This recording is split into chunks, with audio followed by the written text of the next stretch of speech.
encourage initiatives based on the goals contained in the 2024 National Strategy for Suicide Prevention and the Mississippi Suicide Prevention Plan.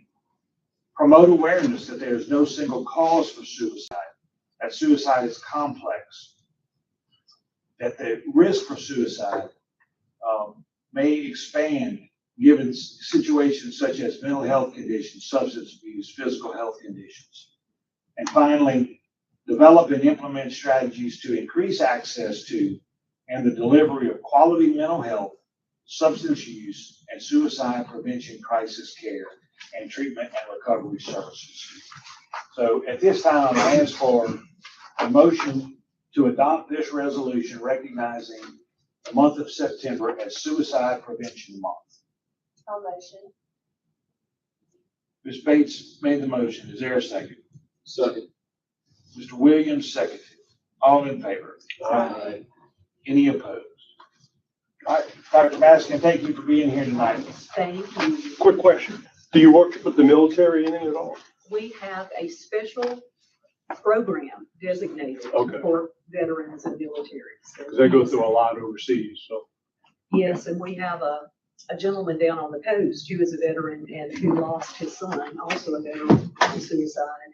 And he has been active with the folks in Washington, D.C. to actually rewrite that program. So the new program is just being rolled out, and we're very proud to have him Thanks for be doing such a that. part of it.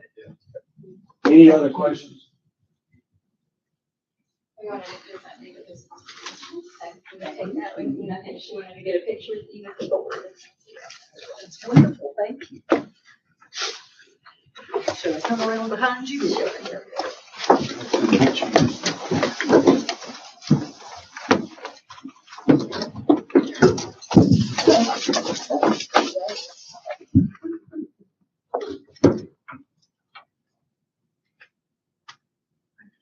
Thank you. Thank you very much.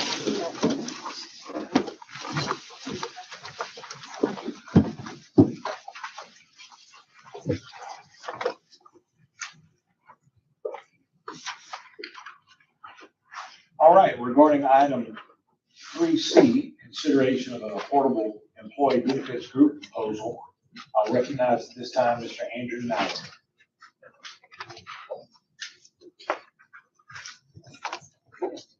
Thank you all for your time. I provided Lindsay a copy of my card. It has my cell phone number on it. If anybody has any questions or ever needs to reach me for any reason, y'all got text me or call our office. Thank you. First of all, thank you for your time and allowing me to present at Gluckstadt. Not from here, but being from Mississippi, which I've been my whole life, very proud of a town that is growing like y'all are. I met Lindsay 3 or 4 years ago. I'm gonna be short. I won't be long-winded, but I think y'all started with a couple employees. Now you're up to near 50. There's more we can do for you now. Okay, so this plan, we're trying to enrich. We're saving you money in probably 3 different ways. One, the employees use it right now, and I'll just use mental health as an example. It's a great follow-up. Okay. Enhanced mental health. Okay. So let's say you have to go in the hospital because you're having issues and you need to go seek treatment, and these employees work for y'all. Currently, if you're an employee, you'd have to pay $6,500, and that's a lot. Okay.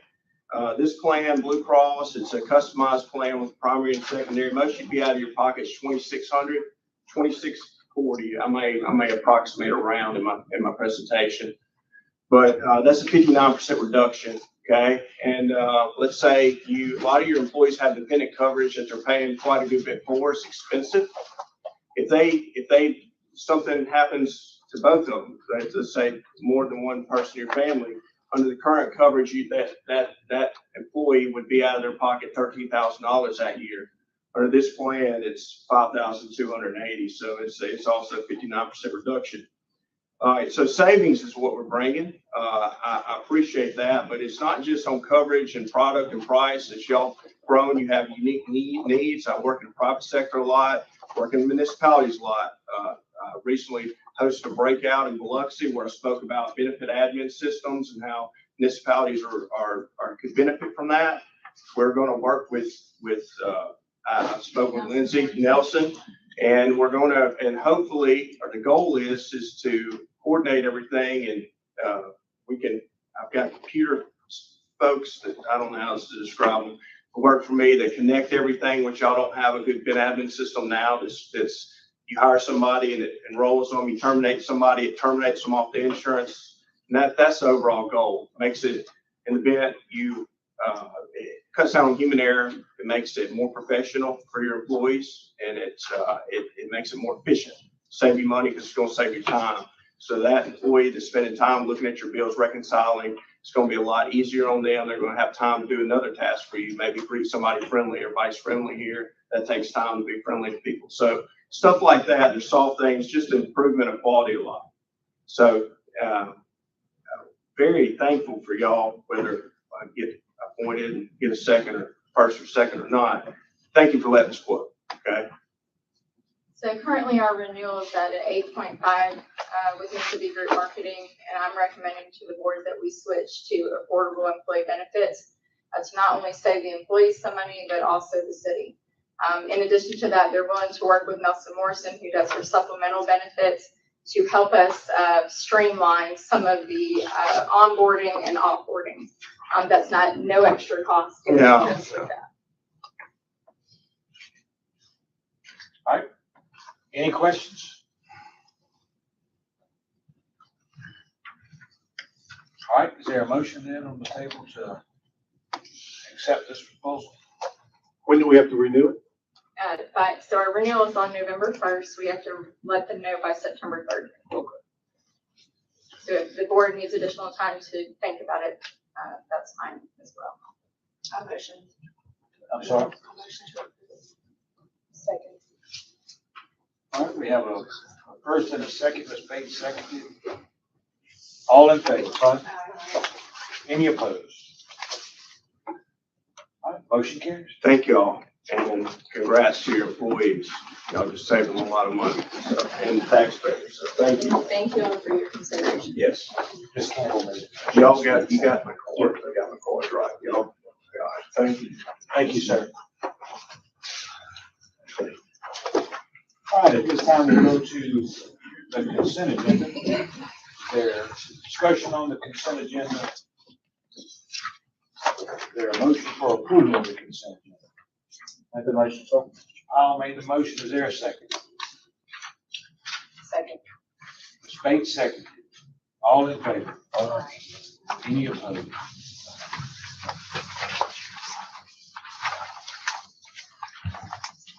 Ms. Keller, monthly budget reports. So in your packet, you have all of the budget reports for all of our current accounts. It's pretty routine. If you have any questions, please let me know. We do have, obviously the claims docket's paying out tomorrow, and we're anticipating receiving a good number of invoices between now and September 30th. Close of the year is coming, so obviously we're gonna decide, we're gonna try to pay the most out of old money and not have to go into the new budget, as long as we receive the invoices by September 30th. Any questions of Ms. Keller about the budget report? All right, monthly bank reconciliations, I will review the bank accounts and reconcile them accordingly. This time I'd like to go to item number 6. Ms. Campbell, request for discussion, outside storage by businesses. Since this was sent to us this weekend, I did talk to Mr. Mike about my concerns, and I think it's more of a, holding like a violation of an ordinance that already exists. Enforcement. Yes, and So this is what Ms. Alderman Campbell is talking about, is the outside storage at some of our local businesses of items that are not properly to be stored outside. She raised the issue, and we do have the ability to enforce our ordinances to preclude this from happening, and we will make that a priority. Yes, sir. All right. Ms. Campbell, you good? yes. Any other questions or discussions on the topic? All right, at this time, item 7A, discussion of additional distance requirements, oversaturation of similar businesses. Ms. Campbell. So I believe that the ordinance that was put into place before I became on the board was 4,000 feet for particular businesses. I think we should reconsider that and make it larger. I think that if the appeal with Madison goes through, and we win that appeal, we should think more long-term about the certain businesses that come in and try and oversaturate that area too. So I would project to do a 2.5 mile radius around certain businesses. 2.5 mile radius. So you want a 2.5 mile No, distance distance requirement requirement, yes, between businesses. yes. So 2.5 miles between whatever businesses Yes. are on the list. Okay. Any further discussion on the topic? I would suggest that we consider, nail salons. I would consider dentist offices. And that's it. To be on that list. Okay. So I take it you are making a motion to require a 2.5 mile distance requirement between nail salons and dentist offices. Yes. Okay. And banks. I'm sorry, And what? And banks. And banks. Other questions, sir? All right, I just want to make sure I got the motion down right.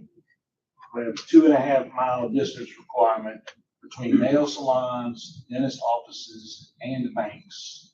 Mr. Scanlon, I'm Although sorry. it may not be, that's why it's, So I Yeah. guess to get clarity, if it's okay, Ms. Campbell, I'm making sure, because obviously you're not talking about adopting an ordinance for those distances tonight. right, You're no, talking- I'm just. So wanting just to sort of discuss to it. initiate. Yes, I Okay. just think the issue is relevant still, and it needs to be reconsidered.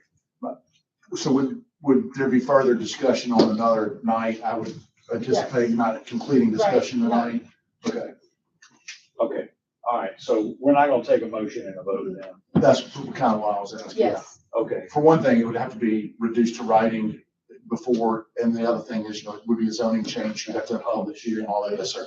okay. Mr. Powell, I think he addressed a lot of what I was gonna say. okay. Any other comments on the topic? All right, we will, put that on the agenda for next week. Yes, sir. We'll, there may be some legal concerns we need to advise you of, and so we'll be looking into that and we'll provide a memorandum in advance. Okay.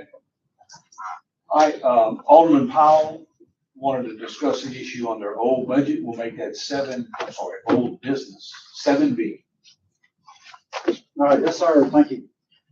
So we, received our updated, projections and budget and everything, earlier today, from where we took out, a couple items.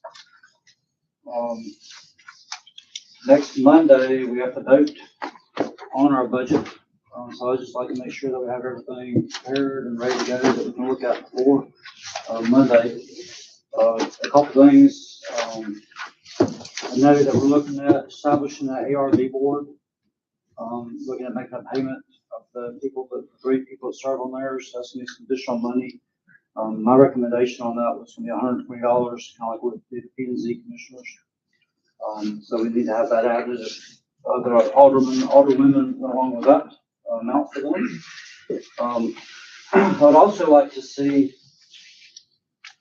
if we're looking at paying for all these vehicles we're having to work on and everything, I would like to add back 2 of the patrol vehicles for Chief Hill's purchase that we took out originally.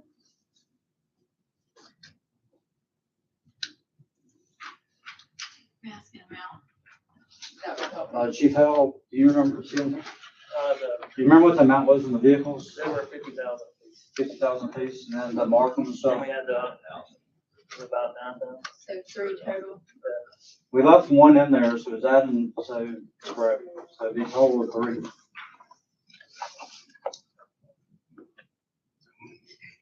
Or 20,000. Also, Ms. Kellum and I discussed earlier, and we'll look at having this done, but just making sure that we have like the $30,000 that we're awarded for the trailer put in, so that it's all accounted for. I mean, it's a wash basically, but so, so that will be done. We've already discussed Yes, that. I'll make sure that Tim has our updated, grants, report that's in front of you that has the active grants and things that have been awarded. Right. Now that we know that they've been awarded. And then the last thing I'd like to see added back in was, the line item,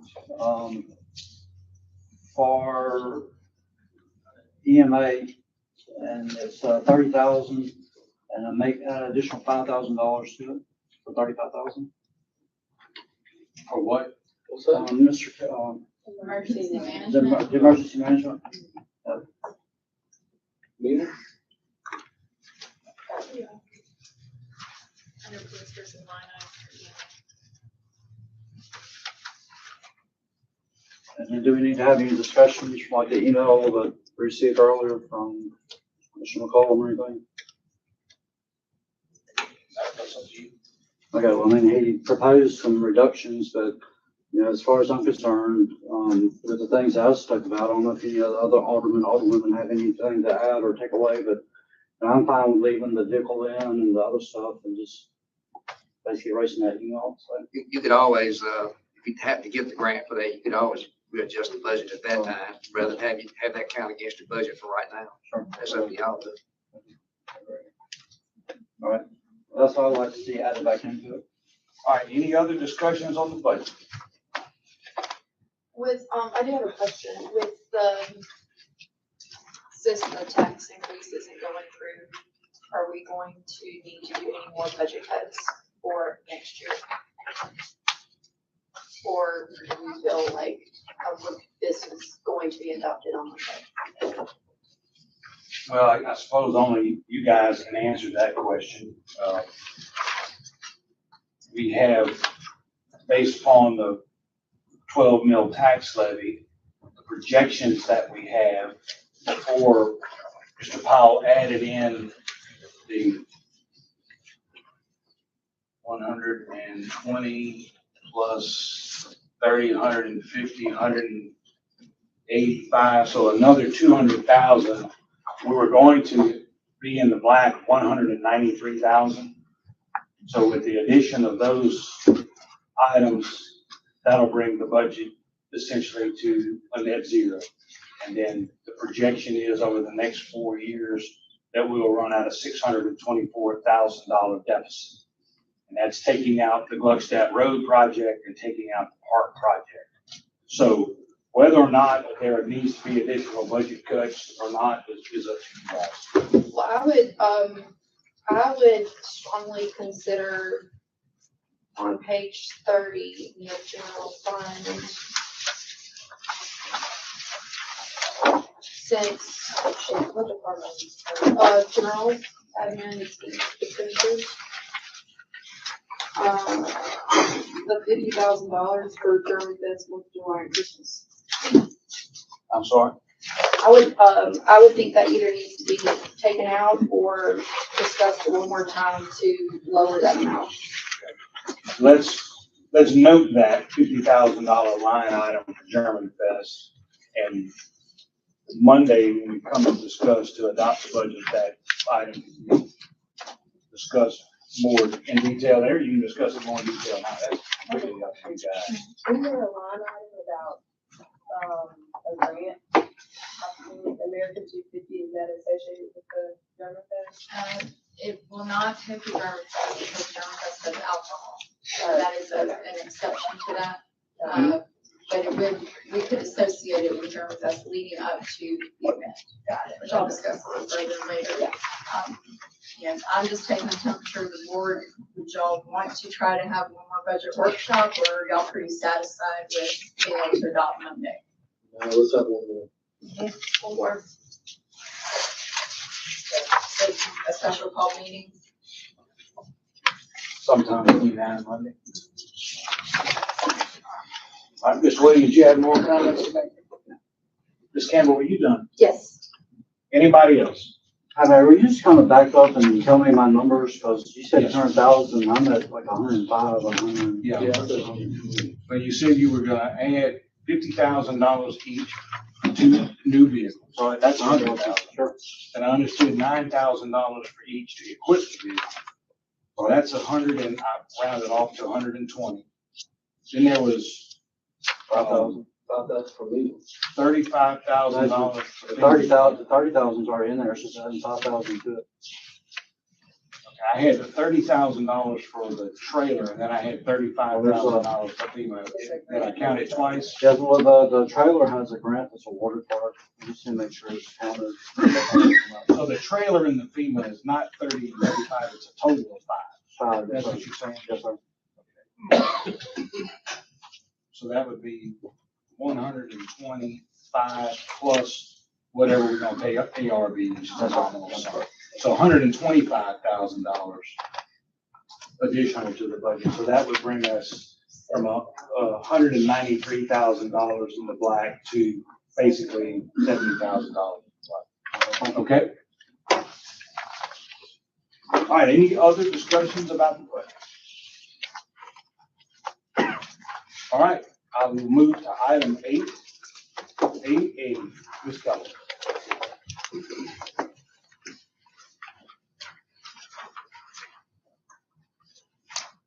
Good evening.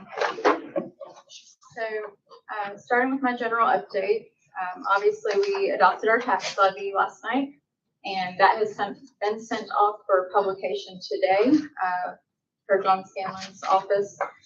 So that has been taken care of, and I'm gonna request that I'm able to also send it to the tax collector in a further line item, in a couple minutes. We obviously have to adopt our budget by the statutory deadline of September 15th, which is next Monday. So I will be emailing you all tomorrow to find out a time for a special call meeting to discuss any last minute budget line items. Other than that, we're just working on end of year, end of month. Obviously, September 30th is the last day of the fiscal year. So we're anticipating, a good amount of invoices coming in between now and then. Projects resolving, that kind of thing. So we're trying to make sure that we're paying the most out of our old budget and not having to hit the new one.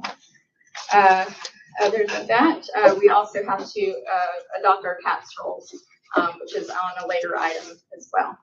That's really all I have is budget, and taxes. All right, any questions on Ms. Keller about her general update? All right, Mr. Vaughn has published a privilege license report. You have anything to add to that, Mr. Vaughn? Any questions of Mr. Vaughn about that? All right, at this time, we need to adopt the tax roll. A motion to adopt the tax roll. I have a question. about Yes, that. ma'am, Ms. Bates. We had 2 items that we rezoned to C2, and it's not reflecting on the. It's not reflected in the tax roll. Let me know And I those have items. those 2 items here. And then we also have 4 items that were new sites that now have buildings on them, and they have not been moved over.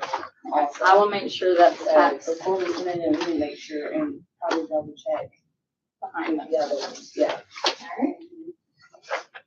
May I get an adoption with that amendment?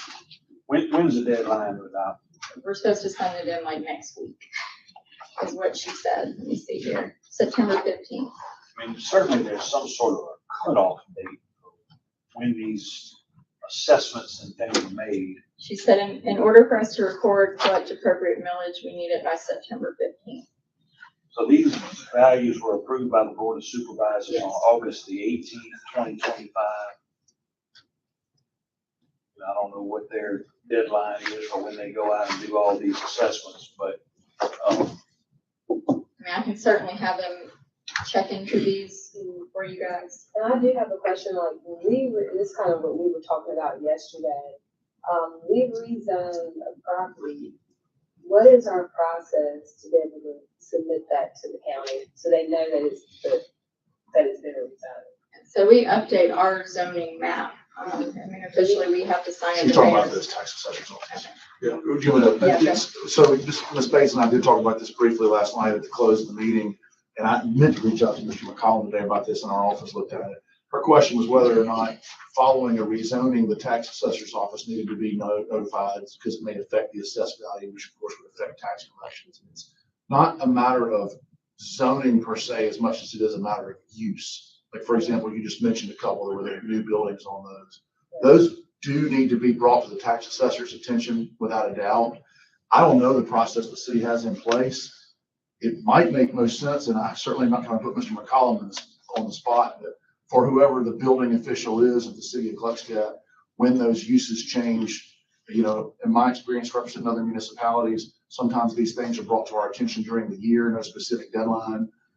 Or if someone notices that the tax assessor's role doesn't accurately reflect it, and they're usually quick to make changes, or receptive at least to making the changes. I can tell you when permits are approved, we do have a set of plans that are sent to the county for that purpose.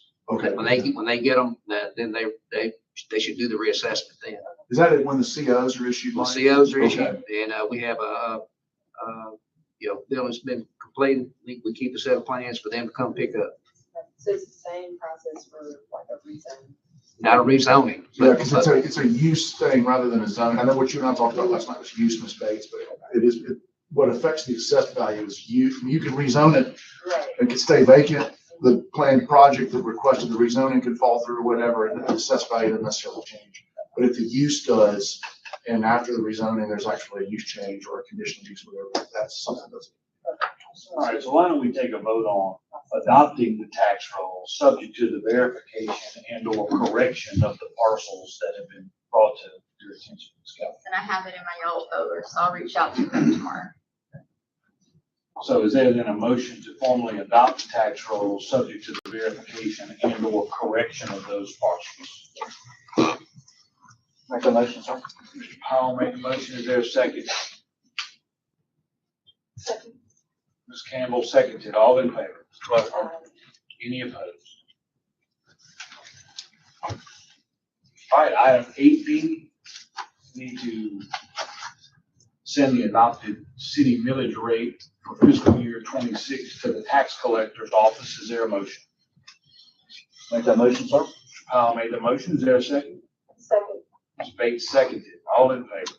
Aye. Any opposed? All right, notice of bid from public depository. You guys are familiar with what we have to do there. We have to request for bids for those banks to deposit the city's funds into. And we have a process to do that. So can I have an approval for us to go ahead and notice those bids? Make that motion, sir. I'll make the motion. Is there a second? Second. Ms. Bates seconded. All in favor? Aye. Any opposed? May I make a note that it will be on the next board meeting, the approval for bids? Accepted. Yes, I'm sorry. All right. Item 8F. Ms. Kelly, you want to speak on item 8F? Yes, briefly, we're required by the state auditor's office to submit a municipal compliance questionnaire every year. So this is just doing so, meeting the end of year requirements. You guys have all seen the completed form that I will sign with your approval. Is there a motion then to accept the questionnaire? Ms. Campbell made the motion. Is there a second? Second. Ms. Bates seconded. All in favor? Any opposed? All right, item 8G. And this is just notifying you all that we have set our date for our FY25 audit. The city of Gluckstadt is caught up in all audits up until 25. So once 25 concludes, our audit will be held in November. It will last about 2 weeks. Yes. FYI. Any questions about the audit? All right, city grants, Ms. Kelly, item 8H. Yes, so in front of you, you have an active grant spreadsheet. After Scott and I went back and reviewed all of the grants that Ruth was working on, I updated the spreadsheet to include more detail, more information. All of these that you're looking at have been, some of them are in the middle of implementation. Scott and I sat in a Zoom meeting this morning for the state and local cybersecurity grant program. And you actually have another item that I need to add and supplement on this one. I need approval for the mayor to sign the agreement, because it has been awarded now in the amount of $53,010. Carrie Miniger worked very hard on this grant, so y'all can thank him for this. This includes equipment and software that will help monitor the city's cybersecurity risks. FY26 traffic grant, we signed that award and sent that off by the deadline in August. And so we're about to start implementation. I believe next week actually is our first orientation on it. And that amount was $39,999. That includes some grant money for personnel and overtime related to PD salaries and overtime. So as long as they're hitting those mile markers on that grant. FY25 traffic grant is about to wrap up. So we did get a modification for that, that Ruth worked on and with the assistance of Chief Hale in the amount of $13,021.50 that will be spent between now and the 30th of September. And so then we will close out that grant. I'm looking into the Bulletproof Vest partnership. That seems to be a rolling grant that Ruth was working on, where it goes over a couple of different years from what I understand, and they can get bulletproof vests for the police department. At this point in time, we've only been reimbursed $414, so I need to do a little bit more research as to the reimbursement process on that one. The JAG grant is another one that was a capital outlay for equipment related to police. I'm also working on researching this one to see where we're at and why we have not received any funding back for it just yet. And Carrie may speak to that, the JAG grant, a little bit further. This is the equipment for police capital outlay is in the amount of $7,929. Remember that one? So that's why I'm looking at researching it a little bit further for y'all. So I should have some more information on that one next month. Let's see, we also have an LPA grant that y'all are aware of for Gluckstadt Road, as well as, for the Calhoun Station overlay. That one is kind of up in the air now if Gluckstadt Road is not going to continue. And Chris may want to speak to that one a little further. Yes, do you all have any questions on it? We're still in the engineering phase. We have about $260,000 left for engineering. We can put off the right-of-way acquisition phase for a year and a half, but it's really just pushing the money downhill though.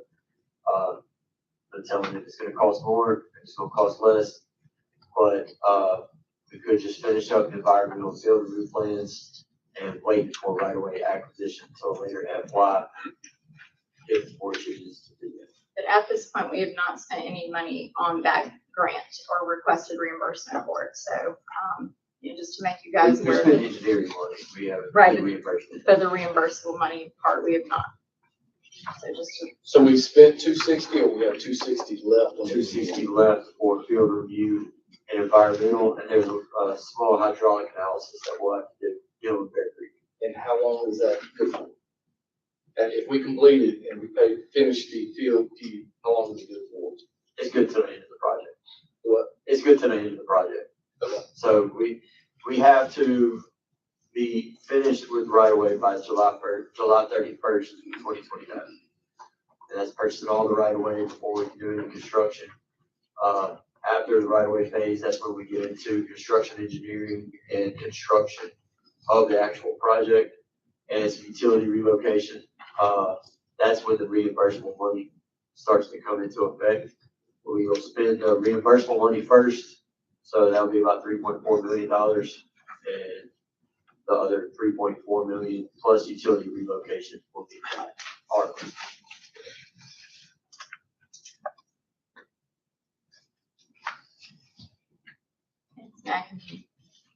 So we've also got we've submitted for the generator reimbursement. We have not received it back just yet. I believe it was submitted in August. I actually talked to the director of MEMA today, and he was personally going to see where that was at.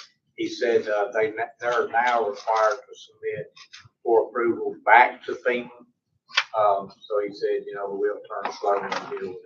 but he was going to, try to run that ground for me to see here. Okay, and then the Homeland Security grant was for that $30,000 EMA trailer and generator that comes with it, as well as equipment. And we'll be starting orientation for that also in a couple of weeks. The Health Council, we just submitted for our last reimbursement on that, so we should be closing that grant out in a matter of a few weeks as well. And those are our active grants. Any questions on this, Kelvin, about the grants? I do. This is really good, very informative spreadsheet. Could we add like the date that the grant The date it was awarded, yes, ma'am. Mr. Powell's already asked me to that. And I was researching some of those through old emails, so I intend to add it also. Thank you. All right, any other questions about grants? All right, let's go to item 8I. Okay, so this one, Chris and I are going to tag team. This is the MOST grant. This is an outdoor stewardship trust grant that would help pay for a certain percentage of items related to a park. What we're looking at doing here is, requesting everything for basically the construction phase of the park, as well as adding a few amenities that weren't included with, what we have been talking with the foundation about. In order to, score some points, we did have to do a small local match. So we factored in about 10%. That'd give us a $200,000 match for a $1.8 million MOST request. We did add in a small kayak launch, that scores us another point. We basically scored for about everything that we can get on this grant. But this would help us with what is not already being taken care of to help lessen the cost of the city. And the deadline to submit for this one is September 19th. So we're seeking board guidance as to if you would like us to pursue this one at this juncture or hold off. So that, we're looking for your guidance. The deadline is September 19th. The 19th. All right, so if you want us to apply for this grant, we need a motion to apply for it. I'll make a motion. I'll second. Mr. Bates made the motion, Mr. Powell seconded. All in favor? Ms. I have Campbell. a question. Oh, I'm so Just- sorry. No, just because I'm new. So when you apply for a grant and say we end up not doing the park, how does that look? As We would just rescind our application is what we would have to do. So once it's awarded, we still have to sign an MOU and an agreement.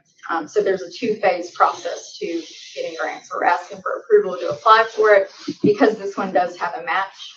So that y'all would be aware of that $200,000, that Gluckstadt would be on the hook for.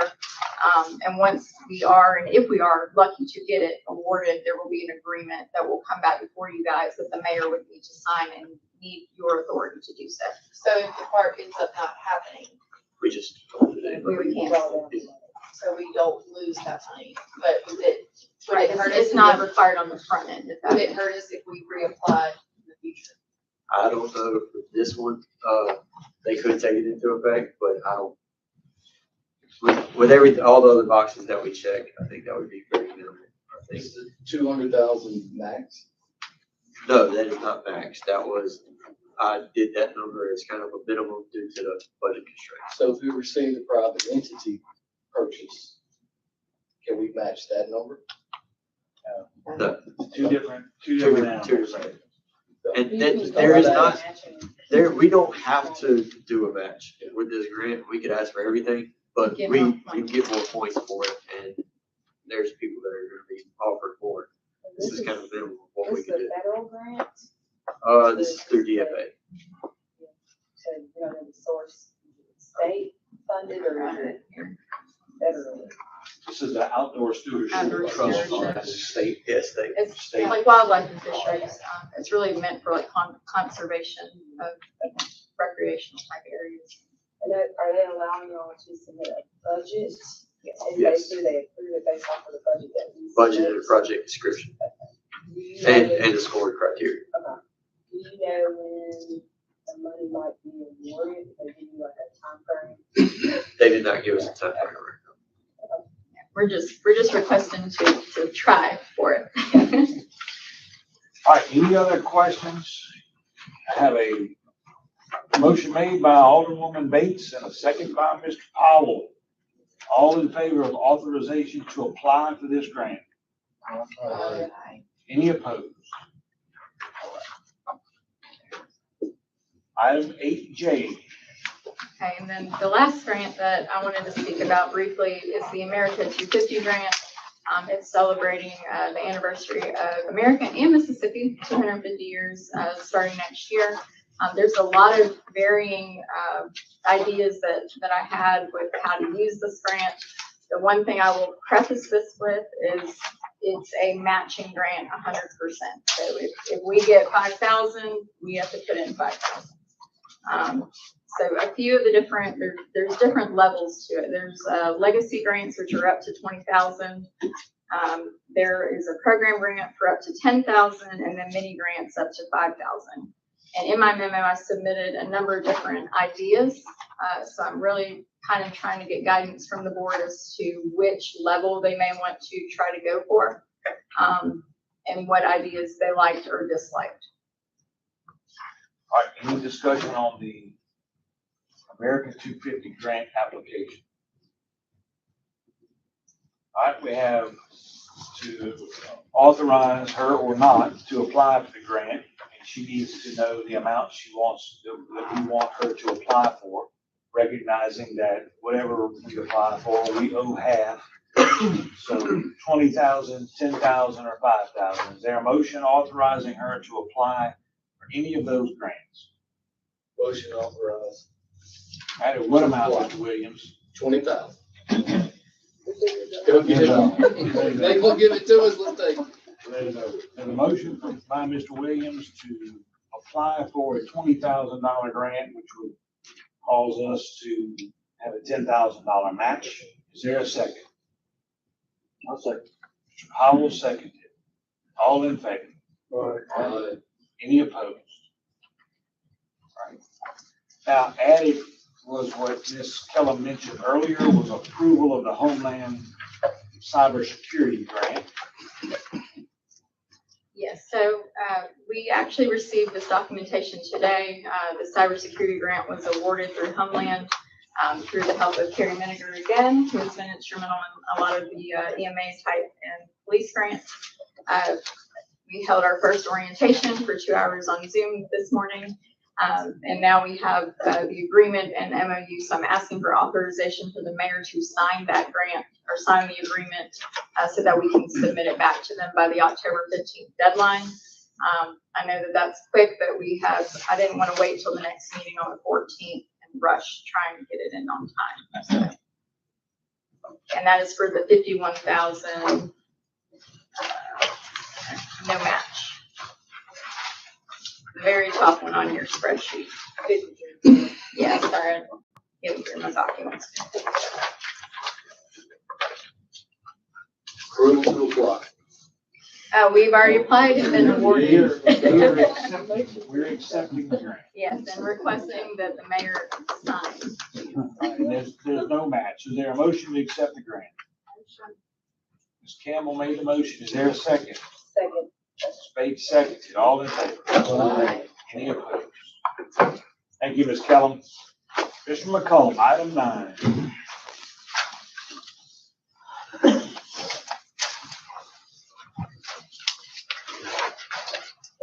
Hey, Mayor and Board, we have the planning and zoning update. Does anybody have any questions about that?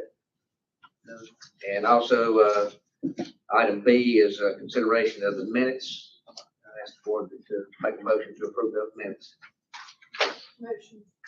Right now, planning and zoning approves their own minutes, right? We just, this is just an FYI on that, it put on the agenda. So Yeah, I was gonna say, the other meetings act would be more appropriate for them. It's just the timing is unusual. I think it's why Mr. McCollum's presenting them, because, you have a set of minutes that are essentially not approved yet. Yeah. But to inform you all as to what happened, but I think this presentation to them of draft minutes, unless there's something I'm missing, Michael. No, that's it. This is just FYI. Yeah. Okay. They have to approve, I think, their own minutes. All right, let's go to item 9C, Mr. McCollum. Yes, sir. Okay, this is a consideration of appointments for architecture review board. Currently, the way we handle architecture review now is when someone submits a site plan, we will send a copy of the building elevations and the full site plan to them for review. And at the next planning and zoning meeting, they'll bring their recommendations at that time. We can continue to do it that way, or we can have a separate board, however the board wants it. Let's back up, because the first, I think, question we need to answer is, do we have a constituted architectural review board? Because I appreciate, as I recall, I thought we were supposed to advise Ms. Kellum about potential nominees who wanted to serve on that. And what I have is that, Ms. Campbell, you have recommended that Mr. Lee Sawler serve on the architectural review board. Is that correct? Yes. Okay. Is there anybody else who has a nominee who wishes to serve on the architectural review board? That would leave us with a one-man architectural review board. Are these not the same two guys that we, is Well, it different? Okay. Got the additional two that's still on there? Yeah, Casey and. Can I say something? Sorry. All right. So, I got with Ms. Kellum, and we just kind of went back to when we were working on the appointment of the architectural review board. So first and foremost, the thought process between the architectural review board was there's certain looks that we're trying to maintain here in Gluckstadt. The county allowed whatever, we're looking for certain architecture. Now, I want to say a couple months ago, we approved certain ordinances for a architectural standards for the city of Gluckstadt. And it tells you basically what the shape's gonna look like, it tells you the material's gonna look like. So anyway, back up on at the June 13, 2023 board meeting, Alderwoman Williams and myself wanted it brought forth for our architectural review board. At that point, we appointed Mr. Sam McGall to be the architectural review officer for the city. And then with the help with Ms. Melanie Greer and Casey Syke to kind of help him with the projects as they go forward. Obviously, Mr. McGall is no longer with us. And so the way it originally was set up was he was basically the board, the person. It wasn't a true board. What I was wanting to have done was for our next board meeting to have brought forth to get with Mr. McCollum, to get with Mr. Scanlon, to have it brought forth for a true architecture review board, be 3 individuals, Mr. Stoller, if his name is put there, Casey Syke and Melanie Greer, and they would partner with Mr. McCollum or whoever's in that position down the road. So whenever the developer brings their project to the city initially, was the last day of the month that's being in, or first last day of the month? First day of the month. First day of the month, okay.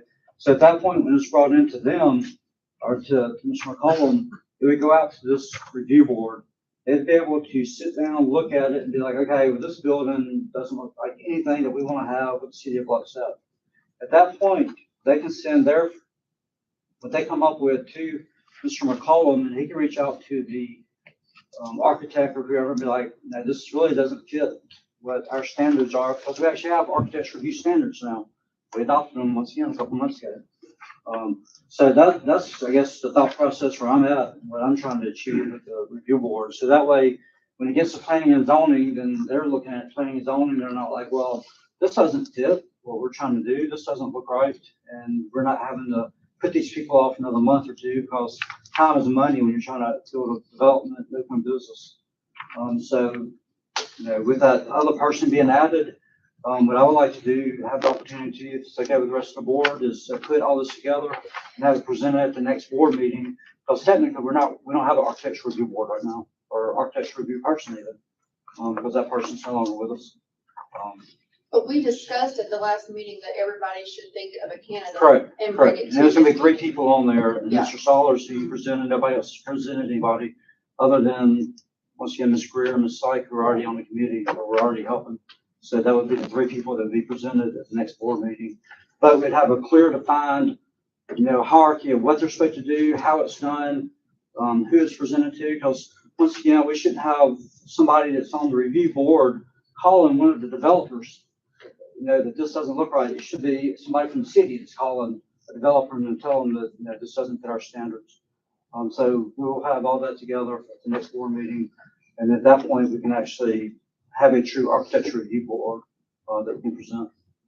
So has anybody been in contact with Ms. Greer or Ms. Sykes to determine whether they want to continue? Yes, sir, I have, and they both do. Okay, so it sounds to me like Ms. Campbell has recommended nominating Mr. Salver. Ms. Greer and Ms. Sykes have agreed to serve. Do you want to appoint that as the architectural review board tonight and then put further issues about how the board will actually operate on the meeting agenda for next month? Yes, Or sir. you just want to do it all next month? That's where we can go and do the people tonight. Okay, so I take it then that you'll make a motion to nominate Mr. Soler, Mr. Greer, I'm sorry, Mrs. Greer and Mrs. Sykes to serve as architectural. Yes, sir, I'll make that motion. And we earlier discussed some compensation for them, and you wanted to pay them $120. Yes, sir, that's what we do our P and Z commissions, because it is some work that they're involved with. Sometimes they're gonna be having to sit down, formalize meetings and everything else, so they're gonna be putting some time in. Okay, So I talk to Ms. Syke all the time, and she does work, she's not compensated for it. okay, so I take it there's a motion then by Mr. Powell to nominate Mr. Soler, Ms. Greer, and Ms. Sykes to serve as architectural review board, and that they would be compensated at the sum of $120 a month. Yes, sir. Accurate? That is accurate. Is I'll there, second, but I have one question. Can that pay be effective October? Oh, sure, it'd be once the board's decided, once because we don't have what their duties are just yet. Yeah, once, yes, 100%. all right, I have a motion and a second. Any further discussion? I do have one more thing, and I would say that just like with P and Z or anything else, if they don't attend a meeting, then they don't get paid. Yes, Yeah, so so- it's essentially 120 per diem. If they attend the meeting, if they're absent, they don't get paid. Correct. Per month, not per day. Well, I was saying that the meetings they. Yeah. Oh, it's 120 per meeting? Be like P and Z, I mean, they do. That's what P and Z. They Well, I think that's also established by the ordinance establishing planning and zoning commission. And this sort of rubric is not laid out. My understanding of the intent before was to take 3 people that already serve on your ARB, that already serve on your P and Z and make them ARB, which sounds like you're still effectively doing that, other than this new individual, he's not on the. Okay, so this would be something different to me. So it sounds like to me what you're asking for, Mr. Powell, is for our office to prepare an ordinance establishing an architectural review board with some of these things in there, the 120. 100%, spelled out what their duties are, and what expected, and I'll give it to you. Okay, but we can work together with y'all and have that ready for the board to consider its regular October meeting. Yes, sir. All right, so we have a motion and a second. All in favor? Aye. Any opposed? All right, item number 9D. Yes, sir. We have, Wellspring Church is located on Business Park Drive. And they, recently had a site plan approved for some parking over there, I believe, in one of previous meetings. And now they're asking for some overflow parking, and they're requesting that, the parking lot, not be asphalt, it'd be some kind of gravel type, parking lot, driveway type situation. And I think we have some members from the church here, and I'll just let them present what they want to do over there.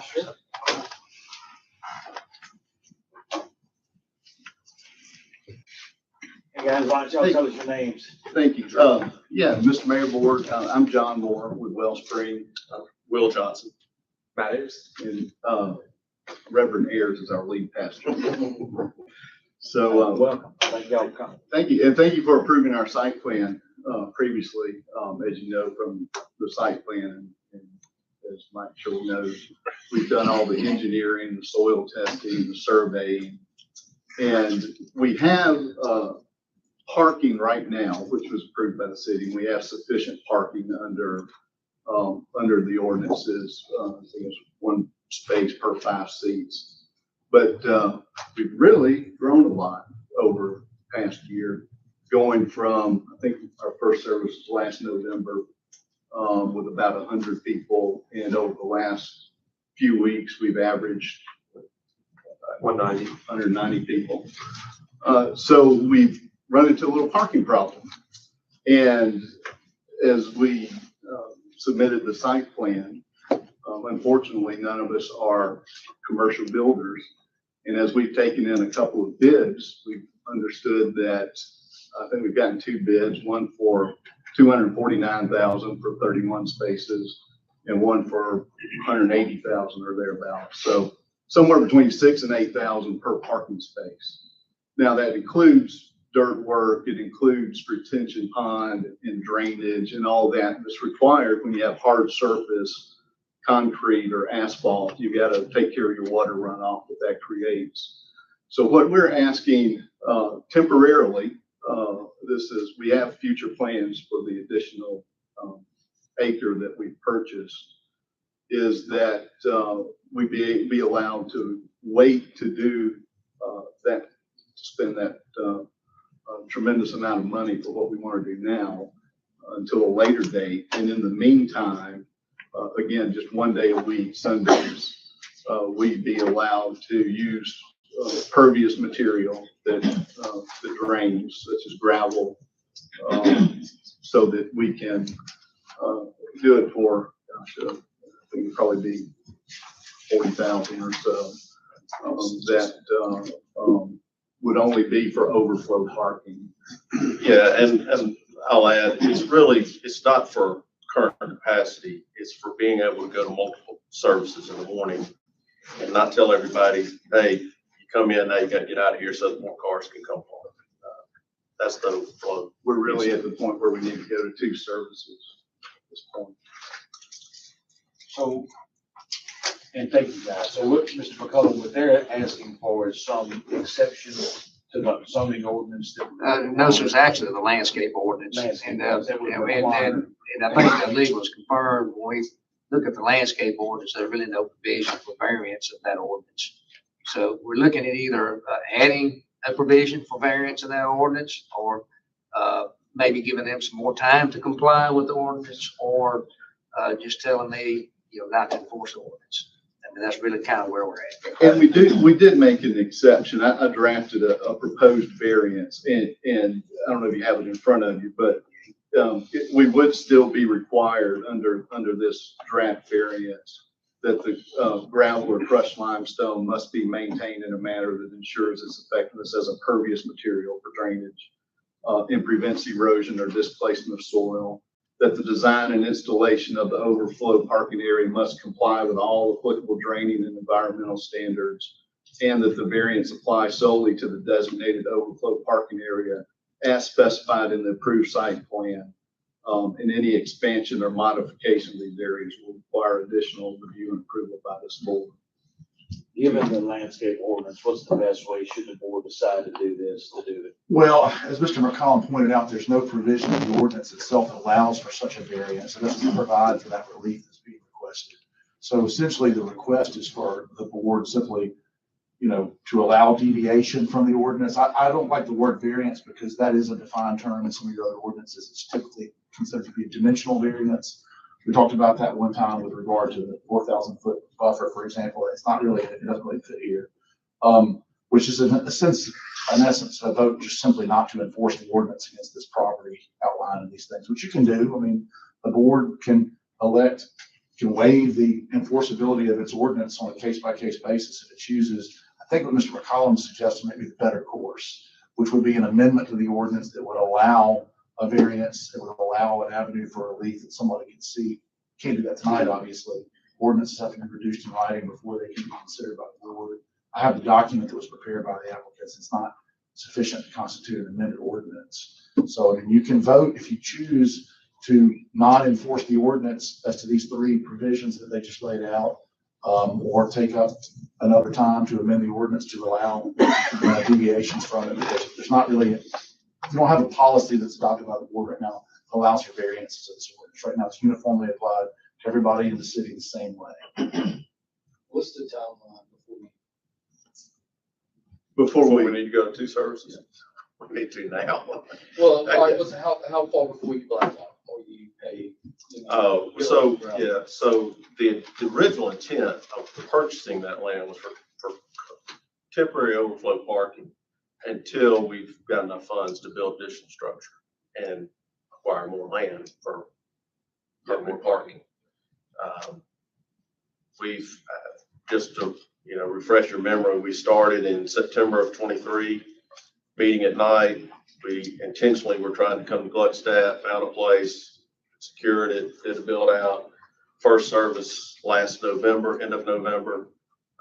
We've grown in attendance about 65% this year. The last 3 months, we've grown about 90%. It's hard to say how fast, but we've raised, we continue to raise money, but we've come a long way in a short period of time for a church. Mr. Williams, any other questions? Anybody else has questions? I do. So we have a board meeting next Monday for our budget meeting.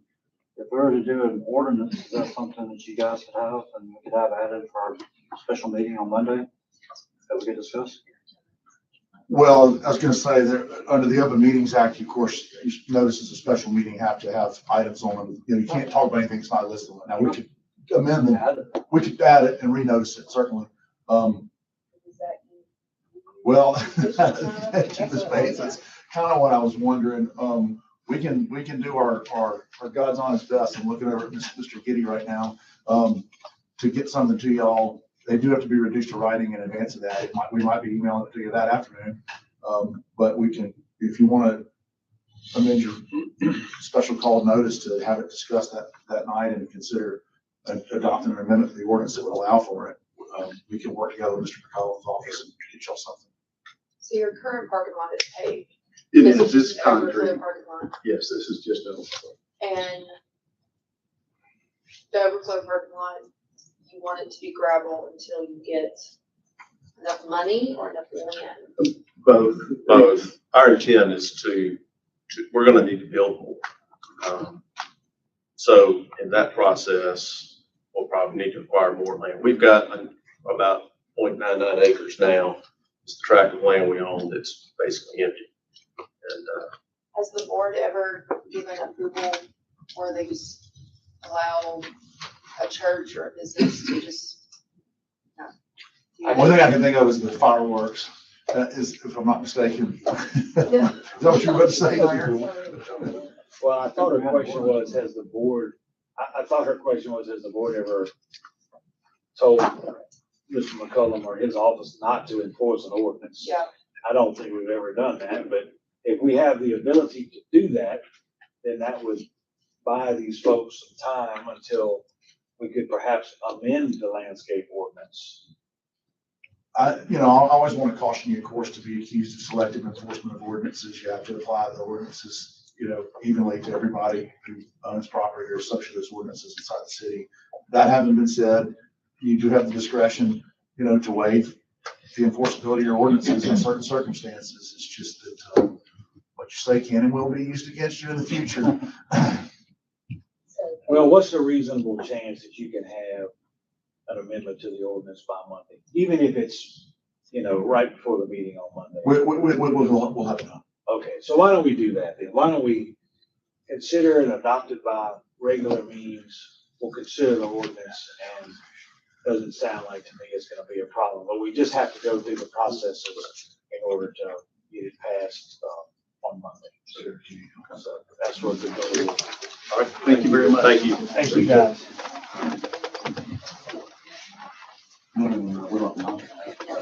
This is not a zoning ordinance, yeah. All right, Mr. McCollum, item 9E, 102 Lone Wolf Drive conditional use. Yes, sir, Mayor, under the zoning ordinance in the C2 district, conditional use is required for enclosed warehouse type uses. The zoning board has met and they do recommend approval of the conditional use permit for 102 Lone Wolf Drive.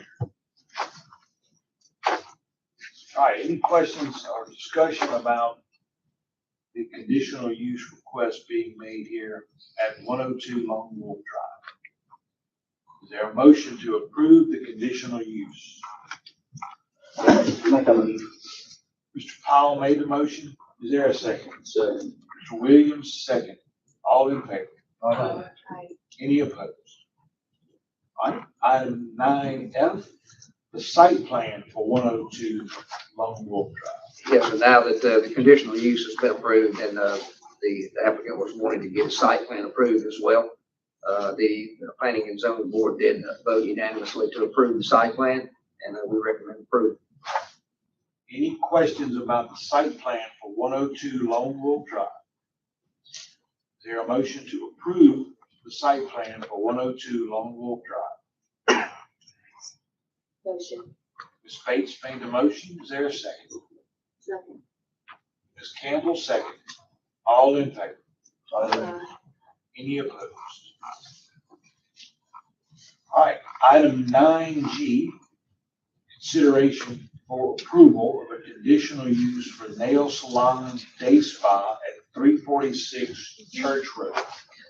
Yes, sir. I believe the zoning ordinance was amended to require spas and nail salons to obtain conditional use prior to approving the site plan. So, and there's also a 4,000 foot separation requirement. In this case, they only located 2,800 feet from another nail salon. So I believe you have before you a ordinance to approve and one to disapprove on the conditional use. The zoning board voted to disapprove this conditional use because of the separation requirement. Okay, is there then a motion for approval of the conditional use? Having heard nothing, I will request, is there a motion to deny the requested conditional use? Motion to deny.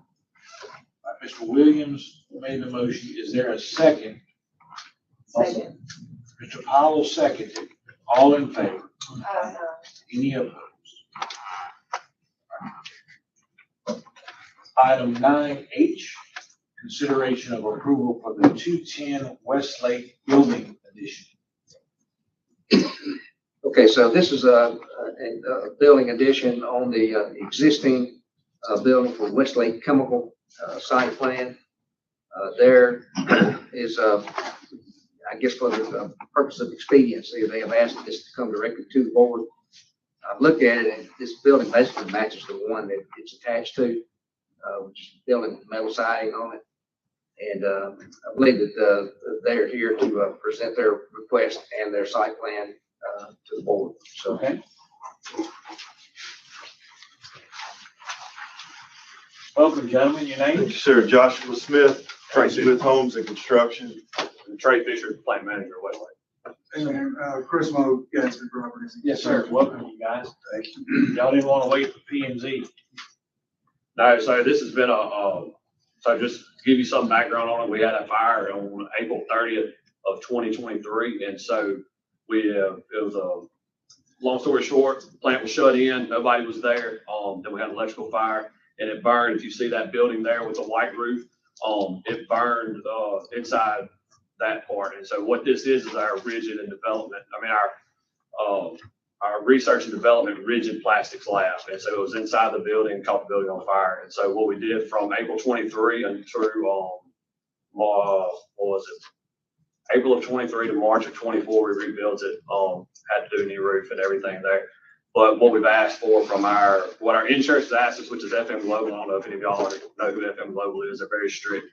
But what they've asked from us and what we'd also would like to do is move it outside by the rest of our research and development lab, which is it's brick siding. And so with a metal board and batten soffit on it. And so we would do the same thing. We would just match that lab to our new addition, if you want to call it our new addition, where we're moving from inside the plant to outside the plant. And so it's 1,575 square feet. It's not very big. We want to make it cohesive where it looks like it's always been there.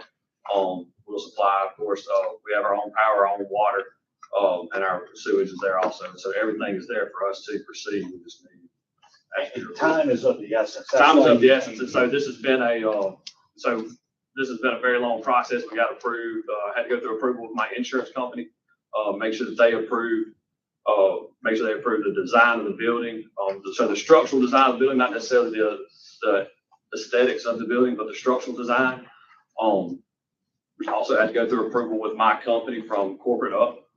ensure from a funding deal. And so we did all of that. Got sprinkler design approved through FM Global also. And then, just maybe our ignorance is, as we haven't had to do too many permits, which the permitting for rebuilding the roof and everything back in 23 went really well. I just assumed it would go as fast as that, and it would be fairly fast as it's on our site already. But as we're trying to finish this build out to spend that money this year in our fiscal year, so our fiscal year does run from January to December, that we need to do our best to spend all of our money that's capitalized for this project. Okay. So usually, as you know, we let P&Z pass on things, but obviously the board has the ultimate say, and we sometimes find it necessary to accelerate some of these projects to try to accommodate people. That's why they're here today and asking for the board to consider it. And I know nobody wants to make it a habit of skipping P&Z because that's why we have P&Z, but there are certain circumstances where I think it would be appropriate to do that. So before you is a site plan for the approval, the addition of this lab. Are there any questions or discussions about the project? So what you're establishing now is the same thing you had, but you have a fire, so you just replace it. Yes. We're just moving it from inside the plant to outside the plant. Any other questions? All right, then, is there a motion to approve this site plan? Motion. Ms. Campbell made the motion. Is there a second? Second. Ms. Bates seconded. All in favor? Aye. Any opposed? Thank you. Thank you.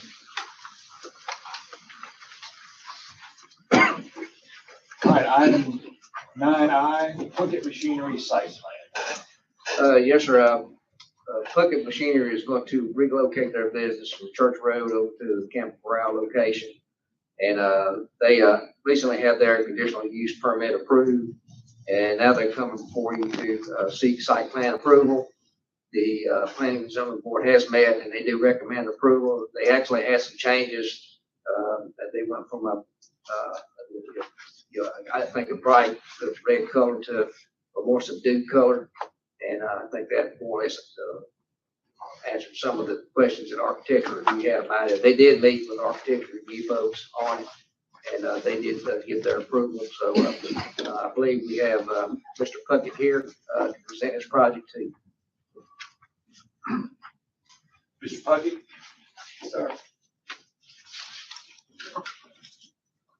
All right, thank you. So yeah, I was here last December before we acquired the land, or prior to closing, to get a conditional use permit to open this business on the Camper Corral property, and board granted that conditional use. So the last 6 months have been, or 8 months have been, trying to develop the site plan, develop the building plans, working with architects and engineers, et cetera. And we finally got that pulled together. Worked with planning, zoning, personnel, and ARB to make sure we're all in alignment and agreement with what we're planning to build, and got all that worked out very well. And so here looking for, I guess, final approval of the site plan so that we can move forward with the project. We're anxious to get started, particularly with the site work before the winter, before things get wet and muddy and sloppy. I'm happy to answer any questions about the project if you have any, or talk through it, or if you feel like you got a good feel for it. Mr. Puckett and I met, and remind me, what's the cost of this? What kind of investment are you making in the city here? Yeah, so the total investment of it, well, this phase investment is about $12.5 million total. And there's a likelihood or possibility of an additional $1 to $2 million after that. And at least preliminarily, you think that you would probably still have some of your operation over at the current location off of Church Road after all this is done?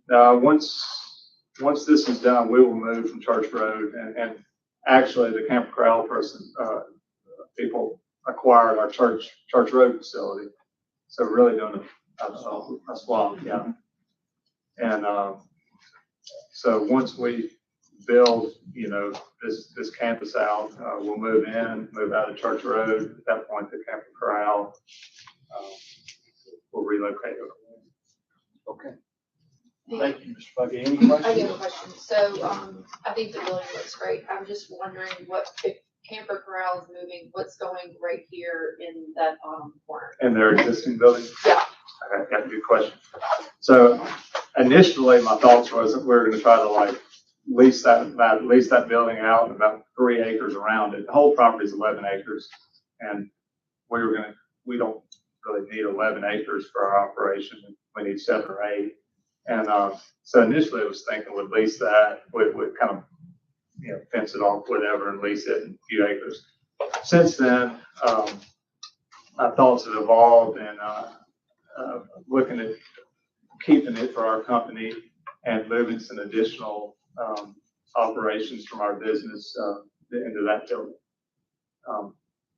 Can't tell you exactly what it is because I don't know yet. I'm evaluating a couple different kind of business cases, but different areas of our company that we think we can move in there and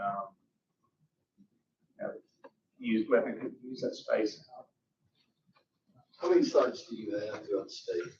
We've got about 15 different campuses.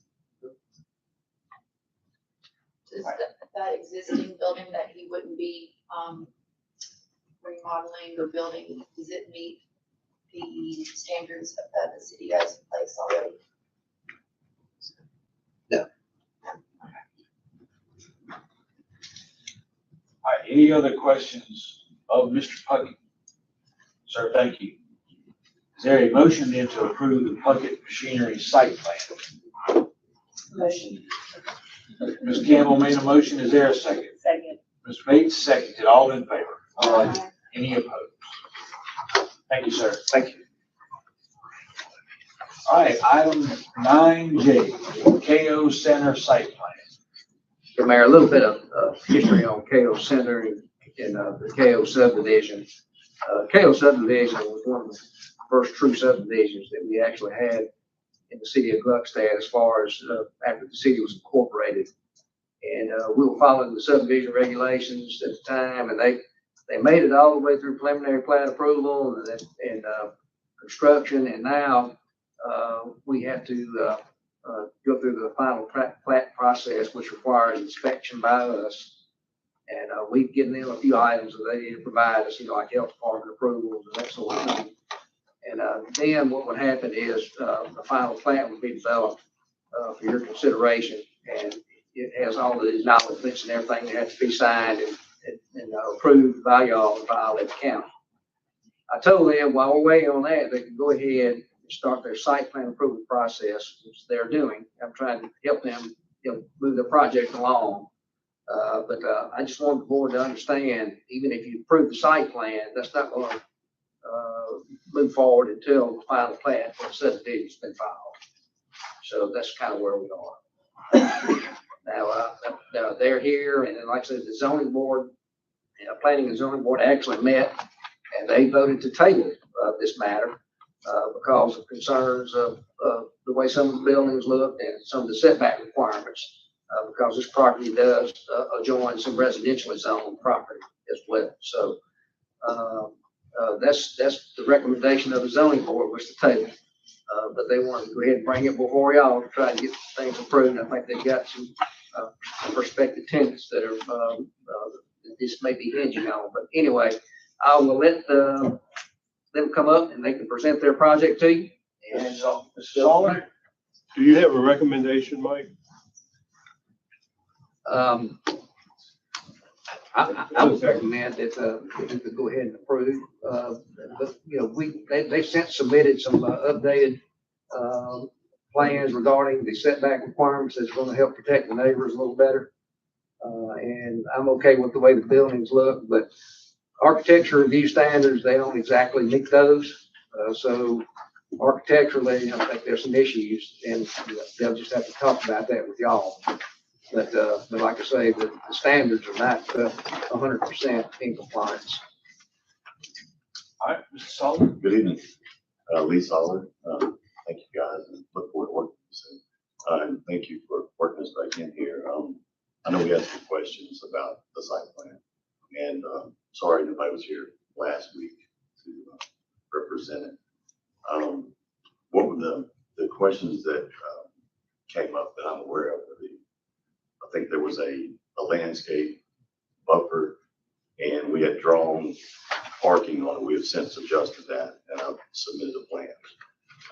We have, let's see,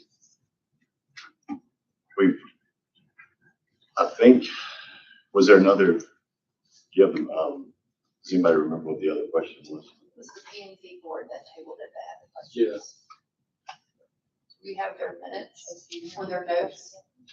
They're inside their, page number 332 is where it starts on your agenda package. The building elevations were a concern because, metal siding is one of the things that, the ordinance talks about is not being compatible with, the design standards for the city of Gluckstadt. So, they're not the only ones that have this problem and want to use metal siding. They have some good looking metal siding, that can work, but, it does not meet the text of the ordinance, I guess, when you look at it and read it. And also it was the issue with the 75-foot buffer, landscaped area. And, I think, he's addressed that. We've completely twisted the building, repositioned it, and I actually submitted it. I'm sorry, I don't have a copy of it with me tonight, but we've repositioned the building to accommodate that. Actually, we did have it right there. So it was positioned, it was turned. That's the old There you go. That's the old one. So, and as far as the building goes, I worked diligently trying to get these to look as best as I could possibly do. It's hard to make some of these 15,000 foot buildings match what we want the new landscape to look like. And I obviously am open to work with ARB as I'm now part of it. So, You see a problem with that? yeah, not on my project, I can't, but, I think they wanted to see some brick on this building. I've actually got a rendering of it being full brick. I think that was one of the main on the cheerleading building, JM Athletics. And I don't have a problem going full brick on that if we need to do that. We were just trying to take away from some of the, if I may, some of the brick. So we spent time, studying this. So that was the only building that was metal siding? Can we see the other buildings? Sure. Yeah, I mean, we got some good versions. Oh, yeah, I can't see that over there. The way the ordinance reads is metal siding can be used where it's not suitable. But that said, it's up to the owner of the installer, whatever, to comply from the standpoint of use. It's a simple matter of just changing the material. But that was the logic behind using, where, I apologize. My name is Robert Hall, County Architect. We've been working on this thing since December, so it's been a real labor of love for Mr. Sullivan. But the intent is to build a walkable shopping area where you don't have to drive your car. So it's been a challenge to turn everything and make it where it can be visually appealing, but also create environments for people to shop and stay there. There are, right now, the current drawings do show metal siding on two rear elevations. They're on the drainage side of the buildings. But that would be a simple matter of putting ethos on it or something like that with a different color. So number 1 and number 6, the back of them possibly could have metal. Is that what you're saying? If I may point right here, excuse me, the back of this one does, but we also have full trees, heavy planting right here. And this, you see how this is a big retention basin. If you remember, it's got trees all around it. So it kind of blend in. This particular tenant wanted white on their building. We tried to do different colors. This was their corporate scenario, so we had to go back to that. But this property, this den is a back wall that you really can't see currently, or that area. But it could be changed. And then the back of this one, which backs up to, now this parking lot is not there. So this is all trees existing. And we're going to do our landscape planting according to the ordinance. And then this side over here currently is not visually seen anywhere off the property. So it also was metal siding. However, you know, that's up to the pleasure of the board as to what this side, and this one piece, that's all of where it occurs. And y'all will keep the trees that are in between Sullivan's and building number 1. Correct. Well, the trees are on here, Yeah, on his property. They're on his okay, property. okay. So, you know, we don't have, there's none on this particular development right now. Except back here, the trees start right back here, actually, if you're familiar with it. And it goes all the way back up into here, the trees. The silo that you see is actually somewhere right in here. I talked to Mr. Sullivan, and he said, Robert Sullivan, he said that he doesn't have any intention of cutting those trees down, because we're actually going to utilize some of the same retention area. As his draws, if it works out. So. Does this back up to Mr. Sparks' property? Mr. Sparks is going to be right here. Oh, that's Mr. Sparks' property. We did, you know, the ordinance requires on commercial space, 5 feet normal setbacks, 50 feet where we're abutted up against residential. And that was one of the reasons we had to do the new location where we flipped the building around. We had to make sure we complied with keeping it 50 feet from his property. And we've got it 75 feet from his rear property. And there was, I think there was an objector who lived over there that was requesting that when they came with about a fence at that P&Z meeting. Yeah, I mean, you can do the 50-foot landscape buffer area, you can do a 20-foot buffer area with a fence. Is what the zoning ordinance requires. Okay. Well, number 6 is the junior athletics. Will they have windows on that back? No, ma'am. Okay. They do not. Okay. The window space, it depends on, I can't remember how the building's oriented now. I was just curious. if that was Whichever back. way the front is, Yeah. or the entry is, this is the only Okay. high glass.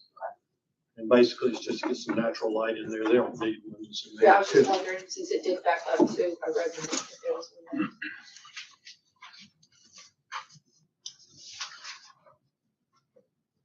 I would be happy to work with the residential behind on that project on that. I mean, yeah, I don't know. Go ahead. Be happy to work with you guys to figure it out. What needs to be done. I think something came up about the road going through the driveway. I don't know that we, I think it was mentioned, and that's something we can discuss, but that might be for another time. I thought it was probably. Why don't we do this? Why don't we let you finish and then allow the board to ask you any questions or comments, and then I'll let these folks get up and speak their piece since they've been here all day. Are you done, or you have questions? If anybody else has questions, I'm here to answer. Anybody have questions? I mean, so you're willing to change the look of that building now? Yeah, sure. We can go. That's the one building that, I We mean, I can like shift the it look to about the, everything else, but that's one building that's kind of. when Casey and I discussed it, she talked about adding some brick, but we just went brick all the way. Robert and I did, we designed it, that picture I just showed you there. I think all that area would look good. I like the mixed use materials myself, but if we could figure out a way to keep a mixed use, I think it would be, more aesthetically pleasing, but we could go on brick. It doesn't, I mean, it's sometimes it's cheaper to go on brick anyway if you don't paint it, you have a good looking brick, so either way. So When do you plan this on, was just a better look. when do you plan on, or when do we plan on starting construction? We are trying to get through this step. We're 25% done with civil. So before I spend all that money, I wanted to make sure that we're moving in the right direction. I would say civil can get done fairly quickly and we can probably move forward like right around before the end of the year. So everybody's ready. This is fully leased up and sold. We've got D-Mountain coming in.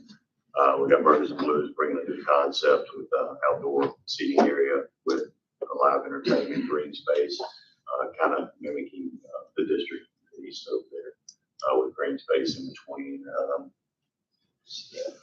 I don't know how much time you guys have put into looking at it, but all of this green space here is shielded by the restaurant, so it doesn't send too much noise back here. And we have this building that's now just a lot of noise as well.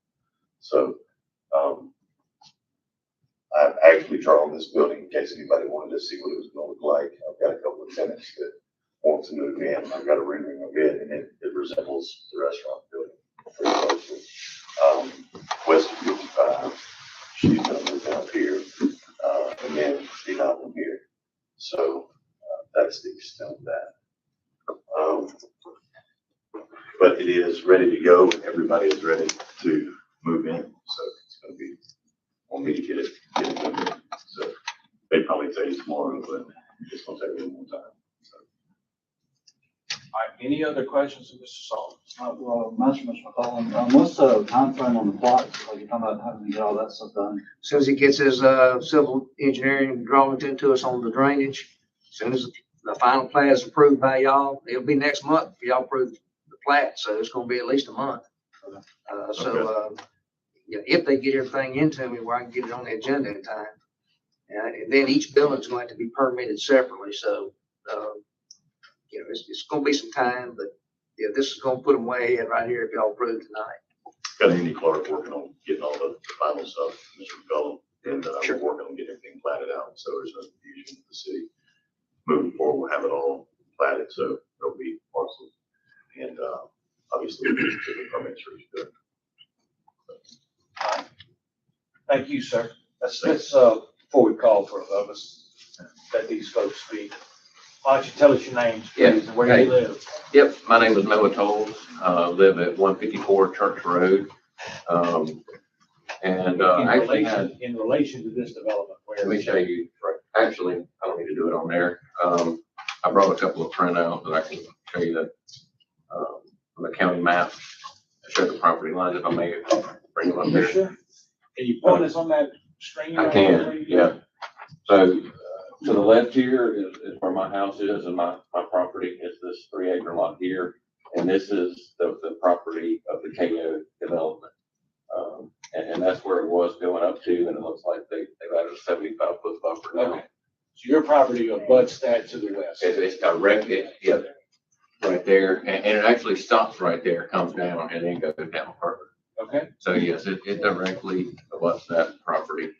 And so, yes, we were at the previous meeting, and I did have more questions and comments before the new design was presented. So really first, I'd have to say, like, thank you for making the changes. Adding the 75-foot buffer is a really big deal. The back of our house is only 50 feet from the property line, which, as you can imagine, that's very close. So, you know, by no way were we trying to block anything from being developed. Totally understand businesses are coming. But all we're really looking for is, you know, maximum safety, privacy, protection for our family, our property. That's a residential area. And so really there's only one other question I had, which is, yeah, we have 3 bedrooms and a bathroom that face the property. And really more about noise. And so what are I know there's a restaurant potentially Burgers and Blues, I think I saw there. And you have the gym athletics. And so, what are the operating hours and the noise control measures, for both the gym and restaurant? Lee, can you, Mr. Sauter, can you answer those questions? It's, Yeah, sure, I'll be glad. The ordinance itself has after 10 PM, I think, a limit on how much noise can be generated. But the redesign also puts the cheer gym in between the noisemaker, which would be any noise on the east side of Burgers and Blues. So now you have two structures in between it, plus you'll have natural trees. So it's not gonna be perfect. I mean, So it's not gonna be like- exercise / retail is not the jam place anymore? This is no longer jam? that is gym. That is jail. That is jail. That building, see, that's 75 feet. It's- Right, The yeah. entry's right here in the restaurant, so you're over 300, 400 feet. So the concern with the noise, I guess, would be like if they have like loudspeakers and they're doing dance routines, or potentially at the Burgers and Blues restaurant, and because I don't know everything that's going into this. So if there's bands playing there and they have speakers and equipment and that kind of thing, yeah, how would we be protected from that? I believe the ordinance, and I may not have it correct, but there is a noise ordinance, I believe that it has to be shut off by 9. I think that's just during the weekday.